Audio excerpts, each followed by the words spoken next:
Hey guys, so let's play some blitz and discuss it at the same time. I would probably play some rather calm opening since I feel that if I would be talking at the same time it would be rather difficult for me to concentrate. Uh, so here we go, this line with b3 against King's Indian is rather solid and doesn't require much knowledge. The disadvantage of course is that black can equalize in a few ways rather easily, unlike the main positions when a lot of precise knowledge is required. And here, black, as we can see, already starts putting some direct pressure on the pawn. Well, let's consider just something like queen to d2 and pinning the bishop, threatening to take. I guess that would be a very reasonable move. If black takes on d4, I think he should be able to equalize in the long run, but I hope to benefit from the strength of the bishop. But the opponent seems to be thinking, probably he is not particularly sure on what to do in this position. I think my intentions are rather simple, just to take, or if he would be capturing, I just want to develop and put the rook on t1. Okay, so he goes knight to b4. The idea is obvious, prevent d takes c5 on account of queen takes d2, and then the bishop would be attacked, so a3 I think should be played, knight to a6. And now, for instance, rook to d1 seems like a good move. If he takes, I'm able to just recapture everything in time and avoid losing any material. Somehow it already sounds quite suspicious when you're white. After 10 moves, you're thinking not about how to get an edge, but how to avoid losing material. It doesn't sound any good. Knight to d2. However, now I think I do have some hopes at least to benefit from the power of that bishop. Fortunately, I managed to foresee everything till knight to d2. Now the idea is to go b4, I think, at some point. Wait, what is he doing? Oh, wow, interesting. Now I can take, I guess, and then take on c5 and take on c6. On b7, this pawn should be very strong, shouldn't it? So, alright, I would take. Here I could just make any other move, but let's check this first. Takes on d2, takes on b7, takes on e2, and now, for instance, rook to c1. Okay, so he is not taking the pawn instantly. Interesting.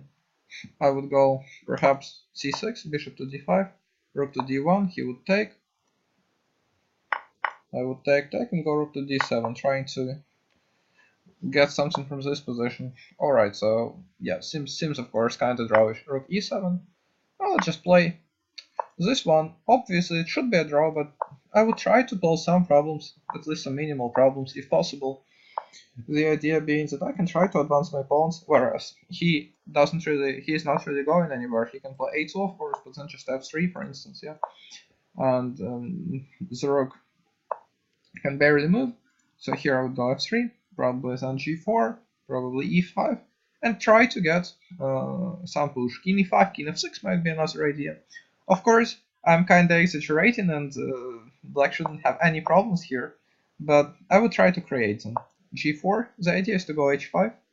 He can play rook to h1, of course, rook a3, takes. Should be a draw once again, but as long as hands are not shaken, I think there are chances to pose problems. Okay, so here we go. Takes, rook h1 probably is going to be played. Instead he goes for that move. What if I just play king f5? Oh, then rook f1. Interesting. Well, yeah, of course, it should end in a draw. Still, I'm hoping to be able to create some small chance of check.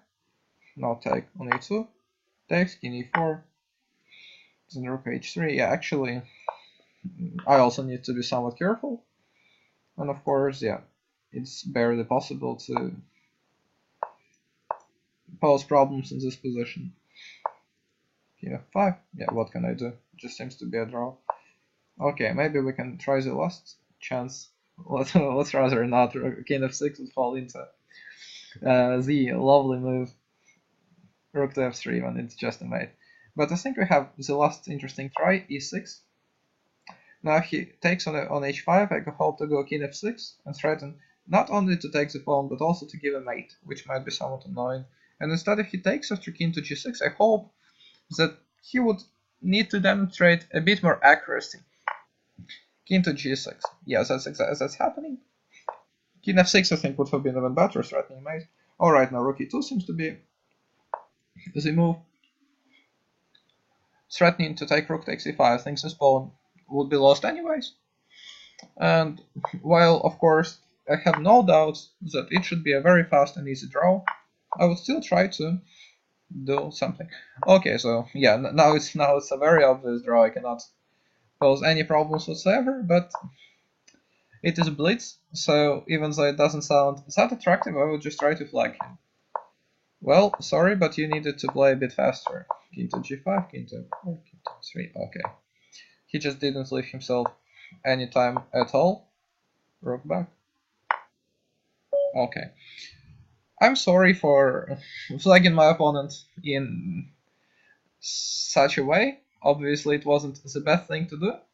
However, it is blitz. It is not just a game when the pure chess part matters, but it's a game when time is not less important as well. But I'm very curious about this position when I finally decided for e6. After f6, didn't I have such a move as king to f6?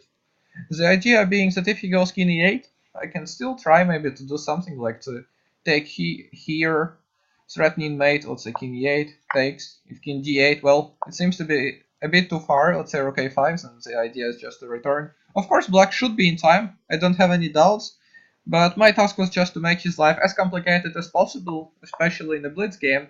Here I think taking was interesting, to trying to use the pawn as a shelter. Well, that's a very simple draw after anything, after rook to g3, after, yeah, any move. But again, the primary goal was just to ask him some questions that would require time. And here, yeah, I'm actually curious what to do after d5. I guess such a move as knight to d2 might be a better solution. Because after cd5 and knight d5, indeed I created myself quite a lot of headache over the long diagonal, which I didn't manage to resolve, as we saw. And I have succeeded only because of my opponent making some inaccurate moves and not playing fast enough. I hope that would give you, well, some idea about what's going on in this line and about some thoughts I have during the blitz games. And I hope you would like the video, comment on it, and I see you in the next one.